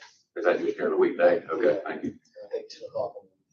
It is 10, It's 10 on the weekday. 10 on the weekend and 9 during the weekday. So I guess, yeah, that's my question is like, how can that, will that be enforced or how can it be enforced? Those kinds of things. Well, we aim to enforce the ordinances, and, we certainly will do our best to do that. I'll just introduce myself. I'm Jessie Campbell. I live at 182 Church Road, so I'm Jessie. 2 houses down I know from who you. you are. And I can hear the football fields when they have their own football games. So I don't think it's going to be any, I, as a resident on your street, 2 houses down, I don't think it would be extremely loud, especially since they've moved it and maybe if they consider doing brick on the back. That would help that. But I think you would have to ask Jim what their hours are, because we don't know that. I got you. So I think they're allowed to be open after 9 if they wanted to be, but I don't see them being open after 9. Lee, where's the dumpster for jam going to be?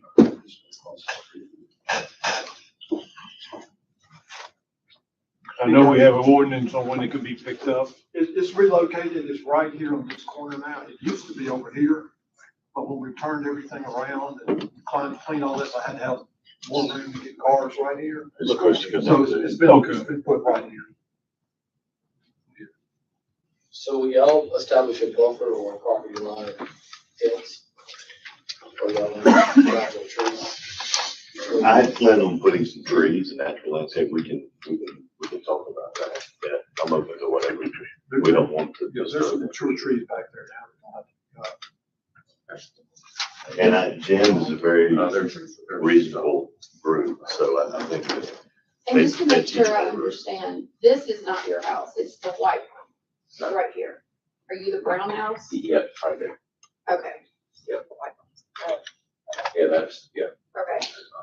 We will be really close. So our biggest concern is just that we have a toddler and the possibility of growing our family. So there'll be young kiddos and a lot of noise. Bedtime does not go together. And one of our bathrooms is on the back of the house and has a window. So like for privacy, I'm glad that the building is turned with the windows on the front now so that we don't have to worry about that as much. But that's just our concern is maintaining our privacy for our family and being able to put our kids to sleep.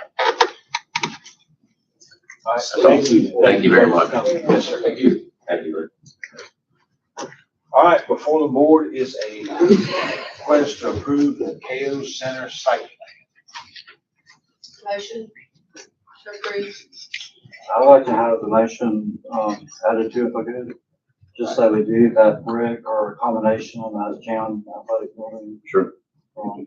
And then I would like to see the ethos or something rather than the, that will look good. That's feasible. Is that, we, Is that look like for, is that the norm? We have presented, hey, I'm Michael Wimberly, by the way. We have probably presented 20 different buildings to them, and they're just so adamant about what they want, and this is what we can come up with them. I would definitely like to see that other building more of a brick, solid, or a combination of like, so that's that was the only one that I had necessarily an issue. The other buildings, would you be more specific? Which one you're talking about? The gym. I think y'all showed us a picture with the thin brick. Yes, I got that right here. I can email it to whoever needs to have it, but, you know, obviously we need to study it some more. All right, so Mr. Powell. So I guess the reality is, it's on the back side of that Denali building, nobody's gonna see any of that anyway, because. Did you need to pass that down? Well, you'll probably be able to see it a little bit, but with the tree staying there, I mean, I Yeah, think that it just looks so much better. But we can add conditions on each site plan as it comes forward, correct? All right, so, All right, so Mr. Powell, as I appreciate, you are making a motion for approval of the site plan with the additional requirement that the jam building identified on this diagram be brick. yes, sir. What's that one? All right, everybody understand the or a motion? mixture, I'm sorry? or a mixture of the two, the hardy siding and the brick, if we come up with something that, either way. Yeah, What's your motion? My I made motion, the motion before he did. So you made a motion to approve it as presented, Yes. all right? Yeah. Right, and it sounds, I don't know if it was, we haven't got to the second yet, and then I guess what's happening is Mr. Powell is making a substitute motion, assuming Ms. Campbell's get seconded. Yeah, usually what I try to do in this circumstance is to sort of like let the board see all of the motions that are on the table, that you have the opportunity, just like we did with the tax sale Yes. last night. So Ms. Campbell has a motion to approve it as presented. Mr. Powell has a motion to approve it with the exception of some additional requirements for building materials for the jam building, being brick and Potentially hardy siding, but we could do all brick if need be. I would consider doing the hardy on the exact, just kind of break up the brick, because it is a big, long building. This is actually, if you look at this corner, this is the mix that we're talking about. Up there on the corner. Yes, I think that's great. all right, so Ms. Campbell has a motion on the table to approve the site plan as proposed. Mr. Powell, don't let me misrepresent your motion, has a motion to approve it with the additional requirement that the jam building be constructed of brick, and or the hardy siding. that's right. All right, any other motions before I ask for seconds? All right, Ms. Campbell's motion, approved as is there a second? All right, that matter will fail for lack of a second. Is there a second as to Mr. Powell's motion? Second. I have Mr. Williams seconding that motion.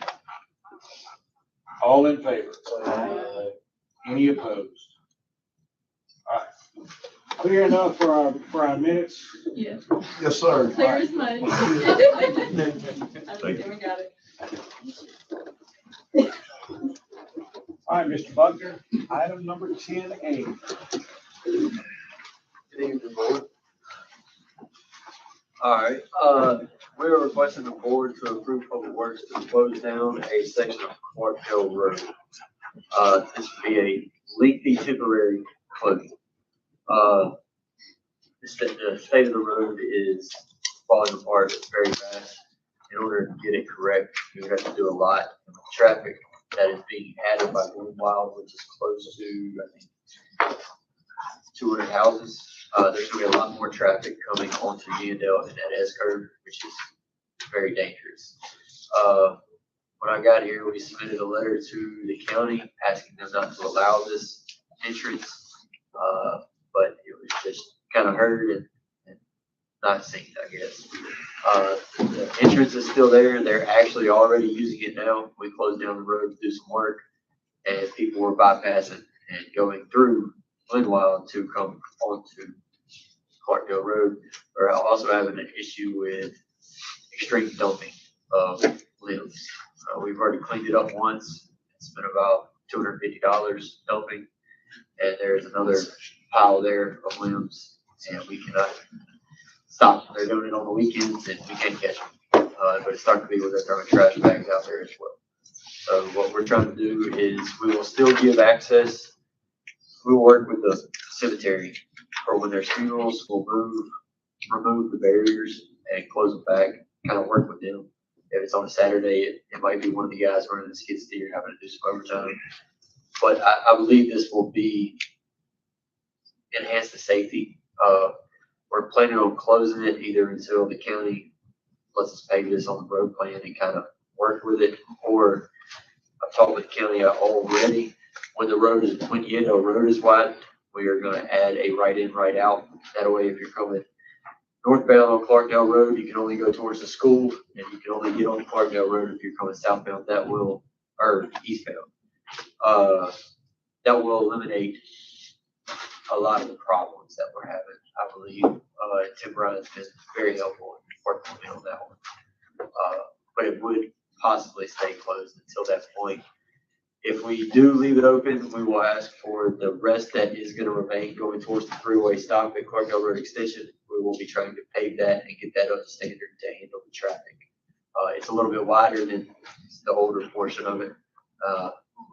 But we're asking the board tonight to approve us to extend temporarily close down Clarkdale Road. What time of the day? It would be 24 hours. Looking at the traffic, like especially like in school, there's a lot of parents, including myself, take that road. I know that it's gonna be kind of tough. That's one of the things that we considered. I don't think that road will be able to handle 200 houses. I don't think so either. Yeah, but it's already backed up on Clarkdale Road. Extension is 7 o'clock. And it's a tough turn to get on the Clarkdale Road Extension. We do plan on trying to make that turn, leaving Clarkdale Road on Clarkdale Road Extension a little bit more easier to turn onto. Right now, if you have a trailer, you're not getting around that without doing a 5-point turn. Yeah, and even, I've seen buses. It's a U-turn, basically. Buses on that. Yes. That's the only thing I don't have a solution for is the traffic on Clarkdale Road Extension. You say something? The fire department, I guess they're watching, he just wanted me to ask if they have some concern about closing it due to, a delay of their second engine coming in to Oakfield and Sageville Square if that road's closed. Down Clarkdale Road Extension. So you may want to get with them and look at that, see if there's a way to work around them having some type of access to be able to get a second engine.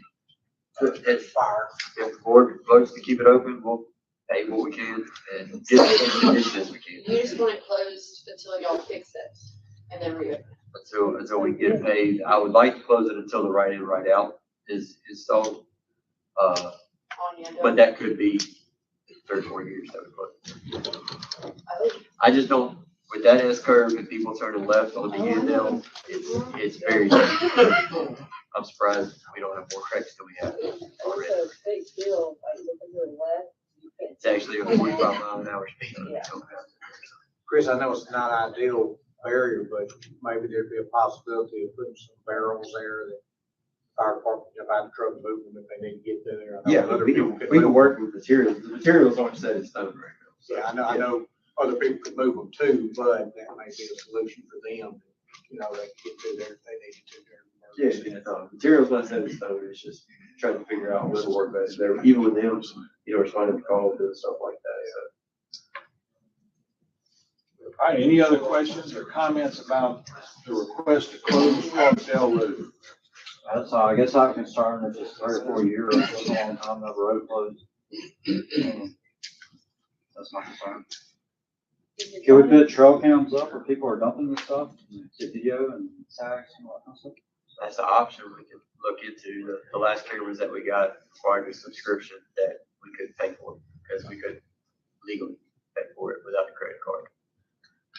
So we'll work with some chip ones. Those ones were donated, so we could work, try to find something we can buy.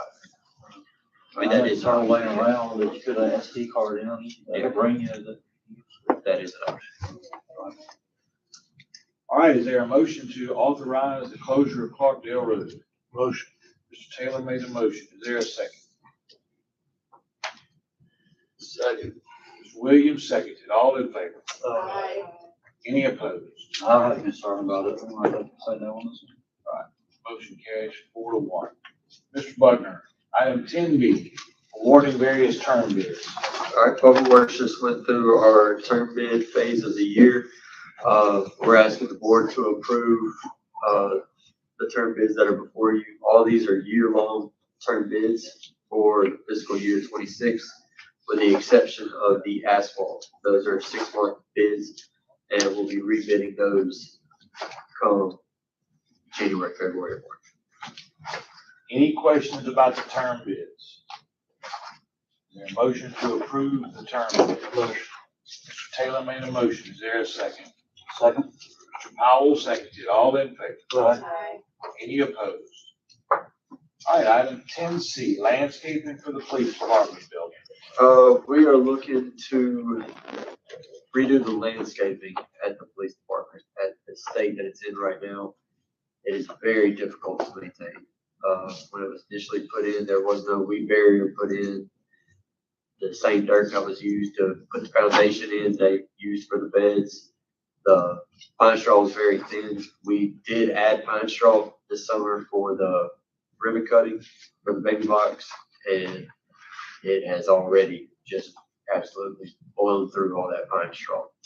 So we are asking the board to approve executive landscape to redo the beds. The plants will stay. We're not going to replant all the plants.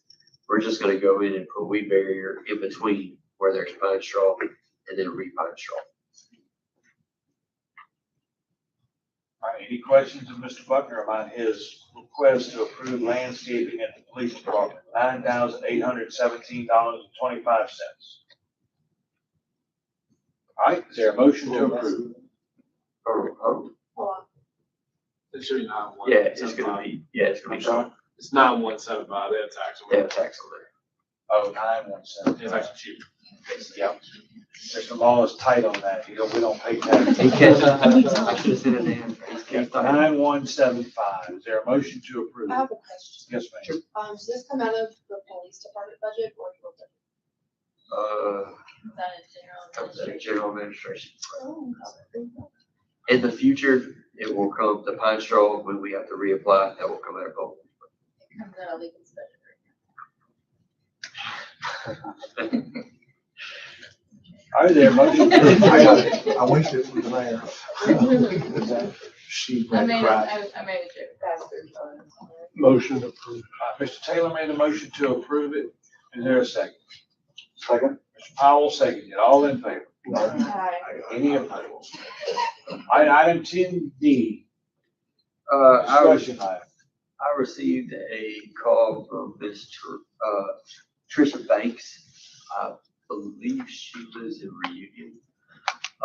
Her son and daughter were in the accident that I think everybody saw on Facebook or heard about, that the truck went over into the culvert and landed upside down and was in the water. It was tough to get them out, but thankfully there were some bystanders and PD responded to help keep everybody safe. She was concerned that there were no guardrails over top of this culvert. This was a county road that was put in. There were not guardrails put in at the time. There are markers that indicate that there is a culvert there. There are obstruction markers that are there. But there is not a guardrail mark. She has requested that the city look into installing guardrails over top of this culvert. How much is that going to It's too early to do an estimate on that one. We'd have to do some digging. Initial looking at it, we don't even know if we can. put guardrails in there, they have to go a minimum of 4 feet down into the ground to be safe and effective by MDOT standards. I don't believe we have 4 foot cover on top of that culvert, in order to install it correctly. Anything else that we put in would not be safety, standards, and probably would get us into a lawsuit. What, is this a one-off occurrence, Rick, or does it happen? I'm not aware of any that happening. I've never heard of it happening in that situation and in that area. Now, it has happened in other places, but this specific area is the only one that I know of. I mean, I think it'd be fun to discuss it and see if we have any options instead of just saying no. I mean, it's a county installed it, was it made, like, was it built incorrectly? No, I mean, it was built to the county standard whenever they installed the road. They go by the same standard that we all go by.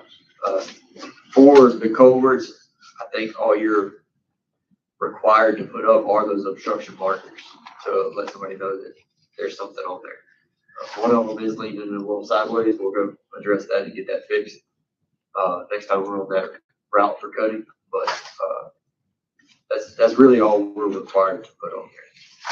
Why don't we do this? Why don't you figure out if it's even possible for us to install guardrails? Okay. If the answer is no, that's pretty much the end of the discussion. If the answer is yes, let's figure out how much it'll cost to do it. Not a problem. I told her I'd get it on here for you. So thank you all very much. Right. Item number 11. Good evening,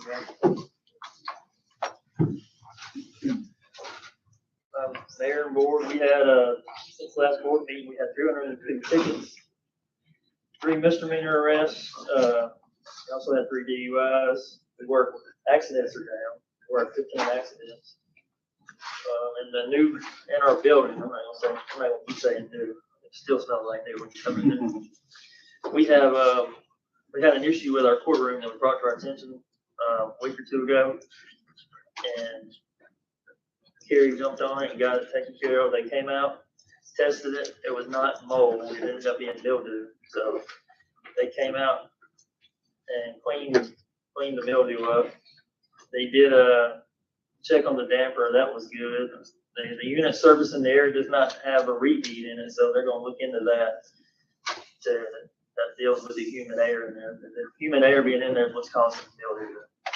So they are going to look into that. So they're going to keep us updated on that. So we did put court off until October the 6th, so that hasn't been an issue. That's my update. All right, item 11B. That is the request to, I would like to request to terminate the city's contract with utility, which is our body cameras now currently, and approve to purchase Motorola in-car and body worn cameras. I have sent this to John and Zach. To get They can help me with it. Do not underestimate. The way that works is, this is a classic, a board can't bind its successors in office situation. So the previous board approved the contract, the terms of which, I think there's 2 more years remaining on it, chief. Yes, 2 more years and I'll give you, give me 1 second, I'll give you the. We talked about it at the last meeting. Yeah, under Mississippi law, it's considered voidable. It's not void automatically because you can elect to let the contract run, obviously. But you can void it because of that provision of Mississippi law. I don't know exactly if you got more detail on that, but if y'all were to approve termination of the contract, our office would write them a letter indicating that the Board of Aldermen elected to void the contract that's not being bound by your predecessors in office and take it from there. Hopefully it would not result in a lawsuit, but that's possible. But it is, we do feel confident in the law. It's a discretionary act. It's not one that you're bound by because your predecessors. And then to get more detail on this. There's several agencies' opinions, several court cases that have all held the same thing. So, Bottom line for you is the utility cameras, to your estimation, aren't working correctly. You want to cancel the last 2 years, $29,700 worth of contract. Yes, sir. And you want to enter into a Motorola contract, and what's that going to cost us? I think Did I not put that with the? 63,200. Yes, sir. And what that is What's the term of that contract? the first year is actually 69,884, and then the next 4 years would be 38,000. Up front, we're paying the upfront cost, which would be 31,000, and then our annual would be 38,328. So after that first year, like I said, we go back down to 38,328. That's where. You want to mention their state contract? Yes, yeah, they are state contracts, so.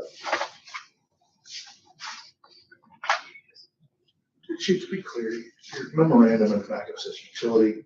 I see you got the contract metrics. We talked about metrics. Yes, the actual camera is called utility. But the contracting part, I see Wendell, Chief Watts, Yeah. Chief Watts' name, that's the metrics Yes, we sir. discussed. Okay. That's true. I don't know if that's like the second party they go through, utility by body worn by utility. But yeah, metrics is who we went through to get the equipment and contract. And like I said, the last time we've had several cameras that just batteries have expanded and watches, we're still having problems with the watches. Like, So the new one is gonna be 26,000? do what?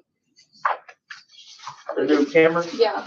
No, it's, the new camera, the total is actually gonna be 223,196. Okay. But broken down over 5 years, it'll be the first year will be 69,884, which we got in our budget. And then the next 4 years will be 38,328 a year. Does this save us any money on insurance? On insurance? Cause we have new updated body cams or liability? I can't answer that, sir. I'm not sure how that works. I know it'll save us a lot of money on that. Well, I'm not gonna say save us a lot of money, because luckily we hadn't had any issues, but the issue we would come about if we had an officer box shooting or an accident or had to fight with somebody or use of force and the camera didn't work or the watch didn't work, and that would really be a liability issue we run into. Yes, So ma'am. are these own cameras, or they were going fixed assets, or are we running? Yes, so we were going through that. So if something happened to one, what's the process of that? It's the same, it's the same as utility, and they actually will change out the cameras every 3 years. For all us to get, there'll be new cameras every 3 years. Yes. It's kind of one of these. The contract includes a refresh. We would still be adding, just like we did the other ones, but they would be refreshing the hardware as part of the contract through your work. All right, any other questions of Chief Hale about his request? First, to cancel the current contract, and second, to approve the purchase of the Motorola body worn cameras. All right, is there a motion? Make that motion, Carl. I'll make a motion. Okay. Mr. Taylor seconded. All in favor? Aye. Any opposed? All right. Yeah. Item 11C. That is the request to approve a purchase of 3 Motorola mobile radios that will be used. We have 3 vehicles right now that don't have the radios inside, and that can become a problem when you say you have your mobile radio and the battery dies, and then if we roll up on something and reach down, there's no radio. So we actually had a grant that we got approved for a grant that Ruth had previously done, but they've been, I think, working on for radios. And in that, we had, I think it was 6 in-car camera radios, but the state didn't approve that. It only had handhelds. So There was a modification. yeah, we weren't able to get. We were doing a modification to try to get handhelds and in-car radios, but they didn't approve the in-car. So these are 3 radios that we're purchasing to we carry through emergency man. We go in the cars. And then we'd have radios in all the cars. All right, is there a motion to approve the purchase of 3 Motorola mobile radios? On their own state contract, too, there. Mr. Taylor made the motion. Is there a second? Ms. Bates seconded. All in favor? Aye. Any opposed? 11D. I don't, Ms. Kellum, you want to take 11D? yeah, I don't have that. Payment of the final retainage on the PD building. Yes, so they have sent us our final bill, which amounts to, Scott, remind me, 173. is around there, 104, and some change of it will come out of the last allocation we have for the PD station. And that will get rid of that account as well. And then like 70-something thousand comes out of Chief Hale's budget. 73, I think. Yeah, and it's in his budget, like it's all there. So this is the final payment. The final payment, $177,023.80. Okay? There a motion to approve the final payment? Ms. Campbell made the motion, Mr. Taylor seconded, all in favor? Any opposed? Anybody signs for public comment? Thank you. Mayor, may I have a follow-up to this one? It was that, it was the That was Dollar that guy, Tree. he was the only one that signed. I had a follow-up to this one. Now that we're about to deplete the final account, do I have permission to close it? I have board permission to close that account once it's depleted to zero. Yep. Is there a motion to allow us to close the account? Mr. Taylor made the motion. Is there a second? Second. I will second it. All in favor? Any opposed? Okay? Nobody signed for public comment? No, sir, he left. It was the gentleman who told you. It was the. We have no need for executive session. This time, is there a motion to adjourn? Motion. Ms. Campbell? Yes. There's a second. Read and second. All in favor? Any opposed?